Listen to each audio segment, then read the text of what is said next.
Are there some relationships that from your not high school, sorry, but your past in Utah that you kind of like missed? That so people that were influential in your life. Yeah, I had a mentor type person. She was my professor, Dr. Yasin. She was great, and she was very good at her job, and also she was very willing to tell me to work harder, which helped me out. Also, my advisor, Jake Jensen, he was great. He's one of the reasons why I was in PRSSA when I was in Utah, and he did Stratcom. So a lot of that I learned from the University of Utah. Wow. Yeah, I appreciate. Yeah. I appreciate your words of wisdom. The way you humble me every time. You're like right now. You just said, smart people lecturing to smart people in the lecture in the classroom. Like, but working harder. Yeah. That's always wise words. wise words. What was a doctor's program like in Santa Barbara? It was a trip. It was weird. It's all of it. It's small-ish. It's a really good program, especially for what I do, which is empirical research. Mm-hmm. That means that it's not just sort of, I shouldn't say just, but it is the type of research where you collect data and you analyze data and you sort of test hypotheses based on that data. So it's a side of communication. It's not the whole field of communication, but it for that part of it, Santa Barbara is really good. There's a lot of really good professors, really prolific. Yeah, that's the word. Prolific researchers, and like we had a lot of researchers for that. So we had labs, and we had really big names in the field of. For example, my advisor, her name's Dr. Robin Nabi. She does a lot of work on persuasion and emotion, which you've been in my class, so you know that I talk a lot about persuasion and emotion and what emotions do for us and how they help us to exist in the world and all of these like things. And she's one of the bigger researchers in that field, and she's actually nice and nice. And I was able to work with another professor, Dr. Tammy Afifi, who does a lot of work on stress and coping and community and communal coping, which also fits into my research really well because I part of what I do is studying how people use media to cope with stress, and how the ways in which media is actually really useful for those things for specific reasons and for specific populations, right? Which then leads me to talk about my other committee member, Dr. Dana Mastro, whose focus was Latino populations and media effects among those populations. So like those three badass, I don't care. We're all adults here. I believe we're all adults here, right? Researchers kind of like were really instrumental to me developing my research agenda, and like I can still see like all of their influences in what I do. So, good. Yeah, keeping the legacy going. Yeah. Where was I? I noticed that your dissertation resonates with your current research. What can you tell me about how Latino populations cope through media? So what I'm doing now is sort of based on that dissertation. The project was, it started with how do people cope with media, because I love TV and media and all that stuff, good stuff, but I'm very stressed as well. So the project started kind of from there, like what are ways in which we use media, TV mostly, to kind of ameliorate our stressors, right? So when you go to work and then go to school and then go to work again and then go to the gym and then you get home and you're like so exhausted and you have to hang out with your family or whatever it is that we do, a lot of people will then just to tune out, to relax, they'll watch TV or they'll zone out or they'll, scroll Facebook Reels, TikTok. And when you ask people, what do you do to cope with stress? A lot of it is media. Listen to music, watch TV, read. So for me, that was the interest, right? And then part of it is also for sort of non-dominant social groups, so like ethnic minorities, marginalized populations. we don't get as much positive representation in media, right? So like you're looking to cope with stress, then you turn on the TV and it's all like stereotypes and biases and terrible representation, right? Mm-hmm. So for me, it was like, well, we still use it, like we still use media, we just are more selective about what we watch. Yeah. Mm-hmm. And so that's kind of how it evolved into what I'm doing. And then I kind of expanded on, it's not just to cope with stress, but we use media to connect to our group, right? So like for Latinos, you might want to listen to Bad Bunny. You might want to like watch Selena for the 27th time. El bumper de Selena. Anything for Selena. See, yes. Oh man, that movie. Yeah. So good. I recently met a person who hasn't watched it, and yeah. That must have been a moment you were like, how? Oh, I was like, you're so lucky you get to see it for the first time. Yeah, in an age where you can understand what's happening. Yeah, it'll hit more. Classic, yeah. For those of you just tuning in, I am joined by Doctora Debora Perez Torres. She is a professor here at CSUSB. She's my current strategic communications campaign professor, and we will be discussing her research, Koinonic media and media-based coping for Latino populations. So, what can you tell me about Koinonic media? What is Koinonic media? Koinonic media is media that enhances and helps you maintain your social identity. Right, so it comes from the word koinonia exists, right? It's like kind of this, and the reason why I picked it for this concept is because it kind of matches with the way that media effects scholars study media, right, and its relationship to well-being. So there's 3 types of well-being that scholars kind of identify, which is psychological, subjective, and social, right? So within media effects, we talk about 3 like the types of media that sort of match up to those different types of well-being, right? So subjective well-being is this idea of just feeling good, right? So like entertaining media would go well with that. Hedonic is what it's called, which would be kind of rom-coms or situational comedies, Friends, Big Bang Theory, that sort of thing. And then for sort of maintaining psychological well-being, which is a little more complex, a little more sort of not just feelings of satisfaction, but like feelings of you're doing something important, meaningful with your life, like a meaningful life. And that type of media that supports that well-being is what is called eudaimonic media, which is kind of sad movies or movies that are uplifting in the end, or like difficult movies but they have a strong message, that type of thing. And then for social well-being, there isn't really, or there hasn't been studied in the same way, because usually social well-being is kind of merged into psychological well-being. So this koinonic media concept is my attempt to introduce this idea of media that represents the group, non-dominant social group, well, that it is made by and for the members of that group, and that sort of enhances this social well-being. You feel closer to your group, you feel proud of your group, and then so that way you maintain your social identity through media. Very, very interesting work that you're working on. A lot of research has been put into the negative effects media has on the public. What made you decide to study the pro-social uses of media? Exactly that. There's a lot of work on the bad on the bad effects, right? Violence and all of these things. And I'm not saying that they don't exist. I think that is like great. We should study all of it. Yes. In that same vein, sort of, we should study all of it. Like, we're missing a lot by just focusing on the negative effects, right? Because, yeah, there are a lot of negative effects, misinformation, violence, all of these things, but we're still using it, right? We still use media constantly. So why is that? That was kind of interesting to me. And also, I love TV.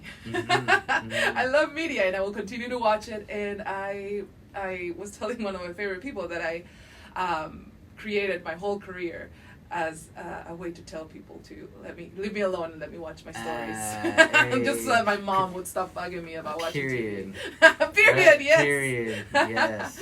Yeah. Wow. Yeah. You can do anything you want in this life. You Exactly. just have to work for it. Use that brain, right? Mm-hmm. Super cool. Super inspiring.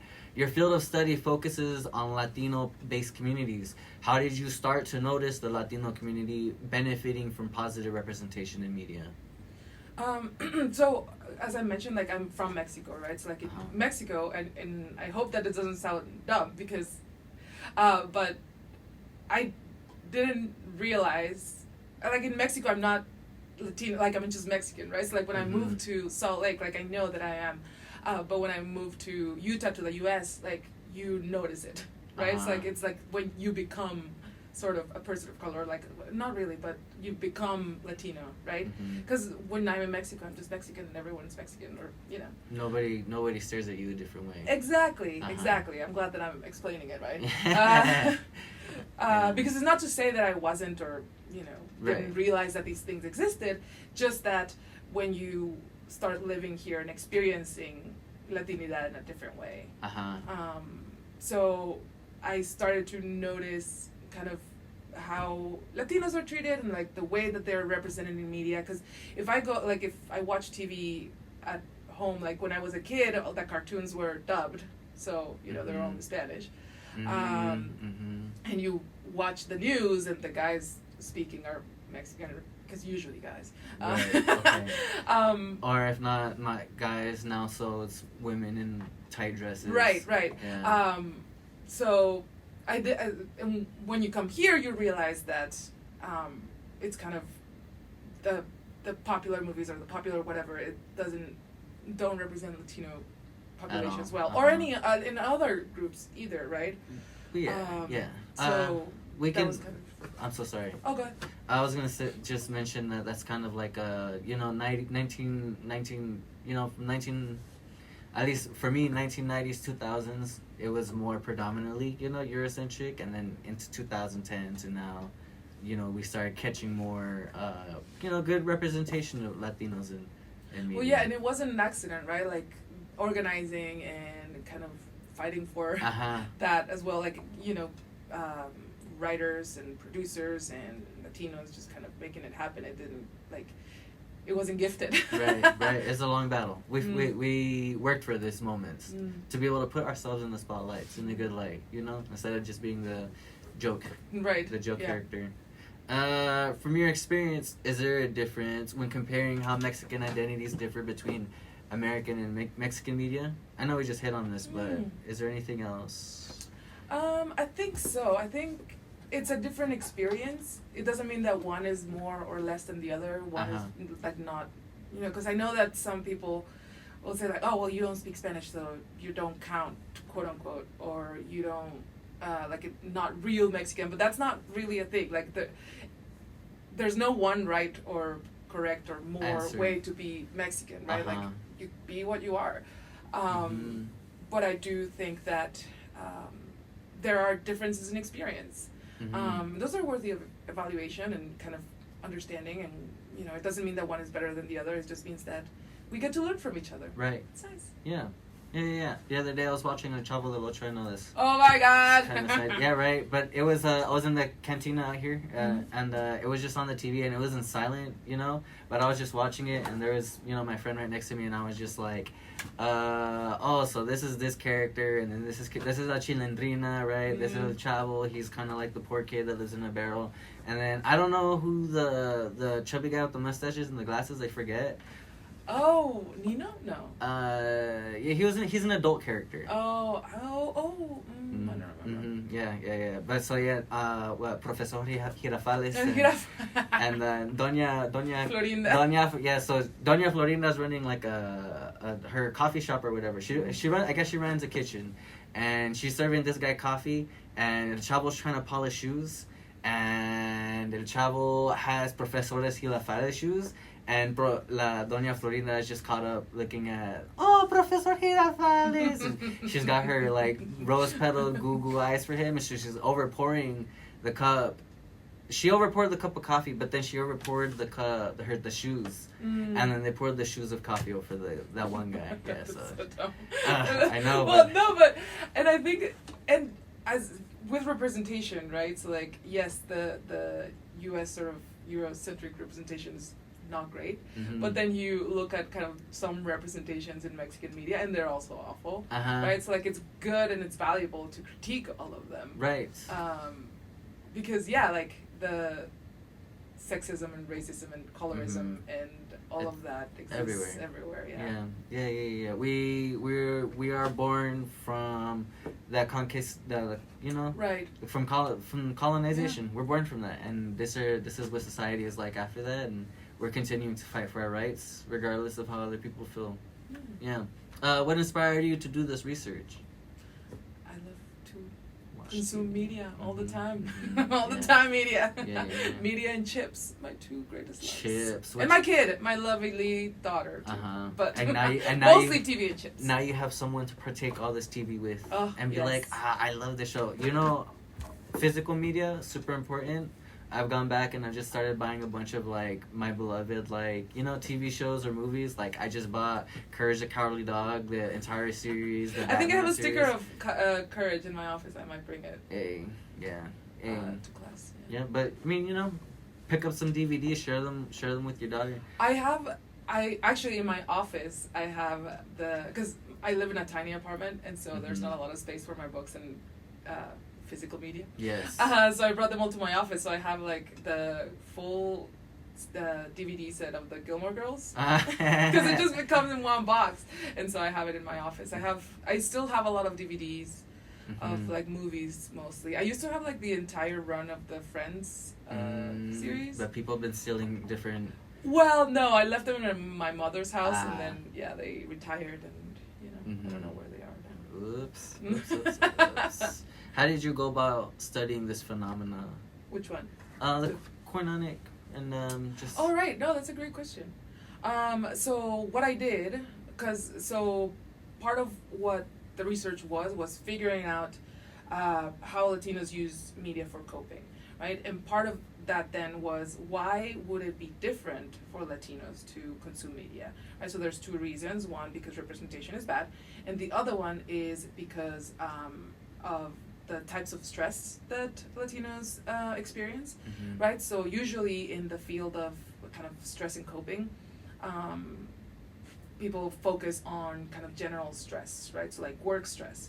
And so they, for example, will have participants do something really boring and then give them they play a video game or watch a video or something, and then their stress responses are measured, right? To see how they coped. But to me, that's not really how Latinos might experience stress, because it's not just the work and family stress, it's also discrimination, right? So discrimination-related stress.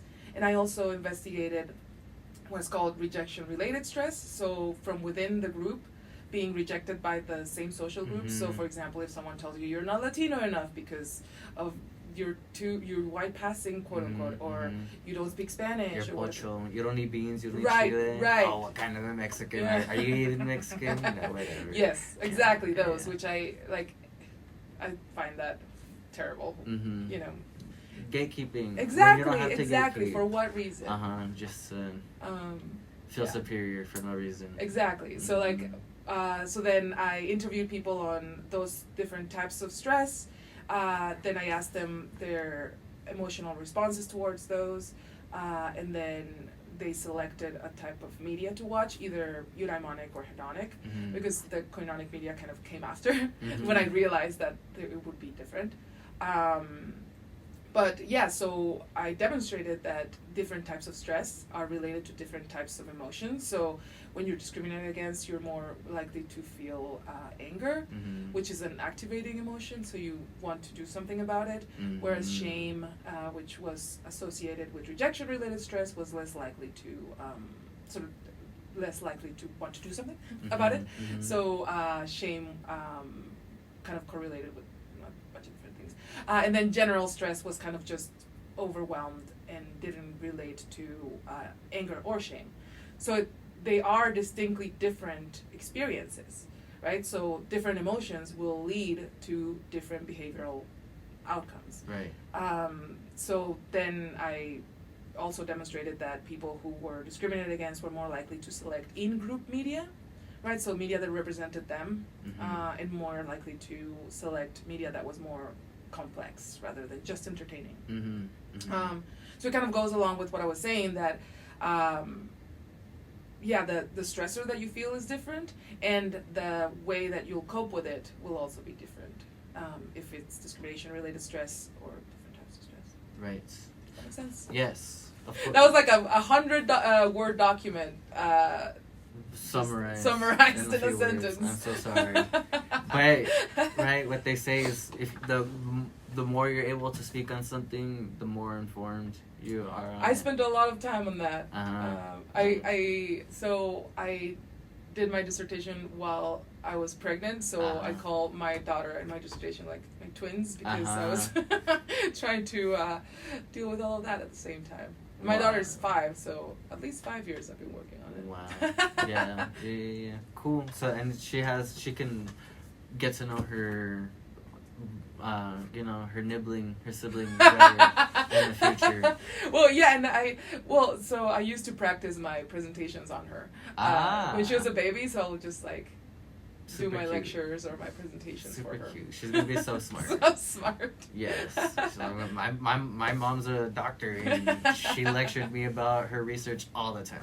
All the time. I won't shut up about it. Honorary communications degree. Well, yeah, technically when I did my dissertation, she was in my belly, so technically. Yeah. Give that girl a degree. Yeah.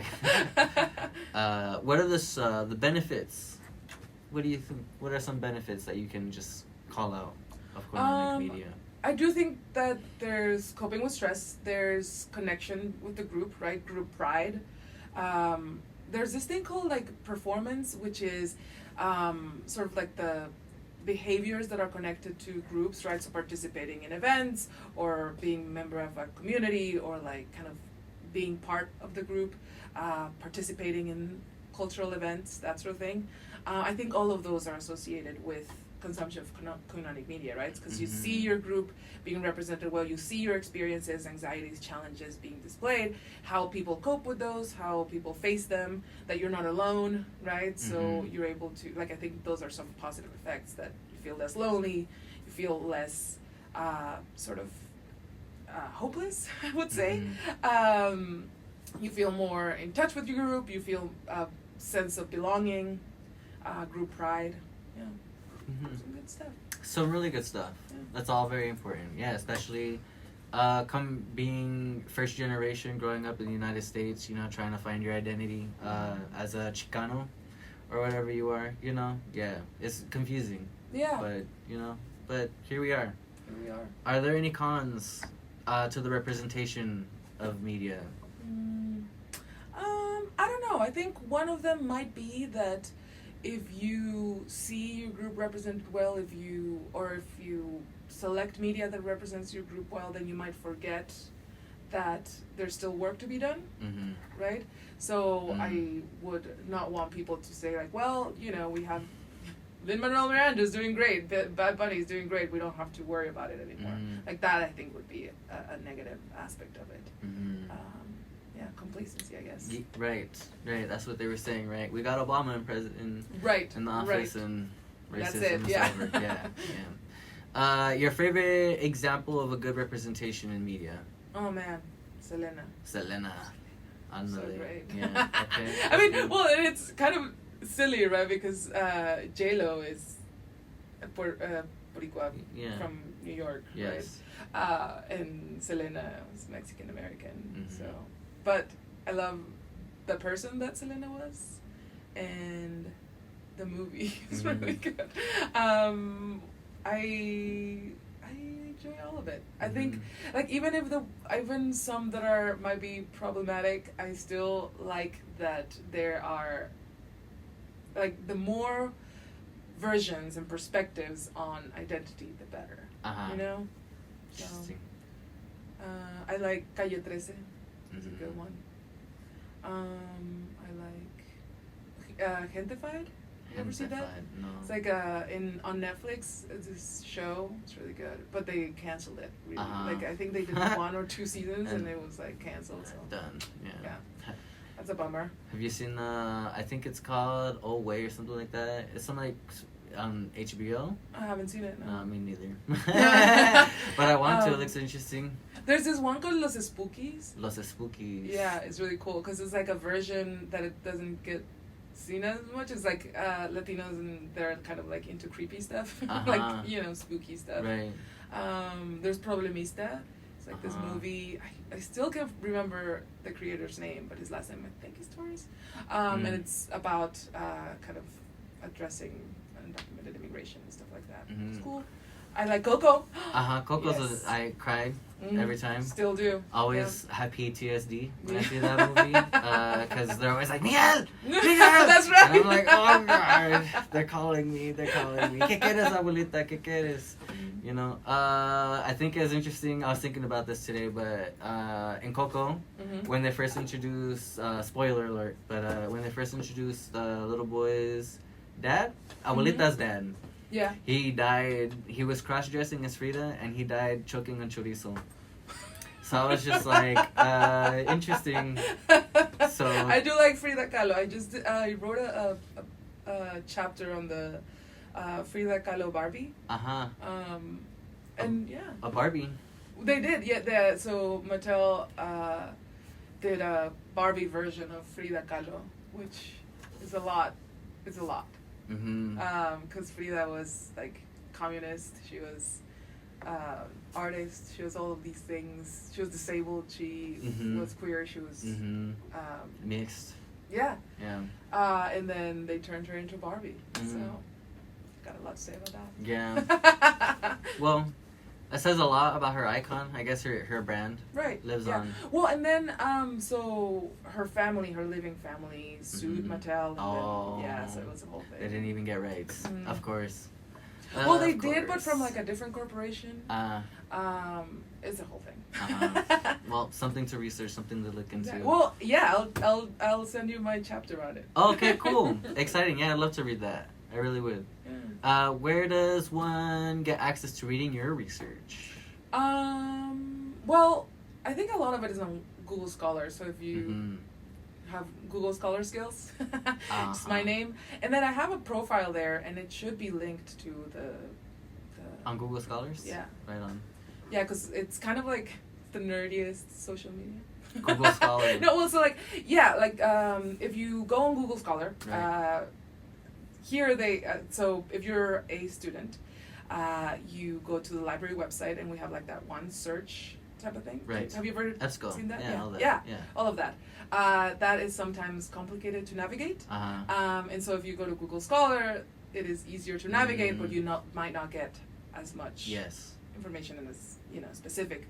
But some academics will have a profile there, so if you click their profile, you can see like kind of all of their research. all of their publications and some of their stats and who they're connected with in academia and stuff like that. Interesting. So there you can find it. Where are you going moving forward? After this, I might go home and take a nap. Yeah, but maybe like career-wise, like do you see yourself staying at CSUSB? Oh, if you'll have me, yes, absolutely. Okay, exciting. I love hope it so. here. Yeah. The students are awesome. Awesome. My colleagues are great. My boss is great. My boss's boss is great. My boss's boss's boss is great. So. You're just saying that just to say that, or? No, I actually really like them. Cool. They're really nice and they're really smart. So. Yes. Yeah. You know, the IE, we're really talented. We're really smart out here. We just do not have. Well, I mean, we have CSUSB for how long?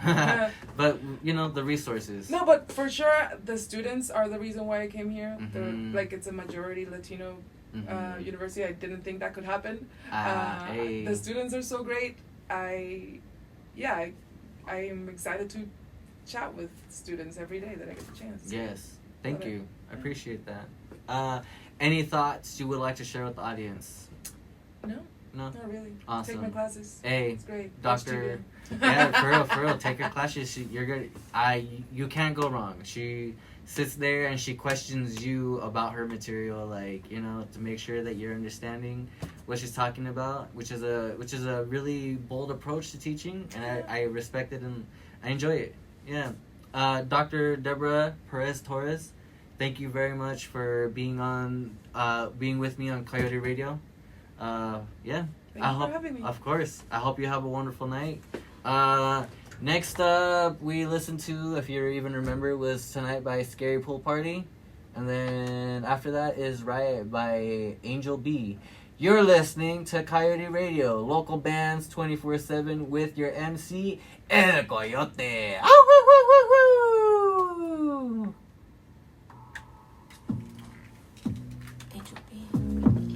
Well, we're done. Thank you so much. Yes. Would you like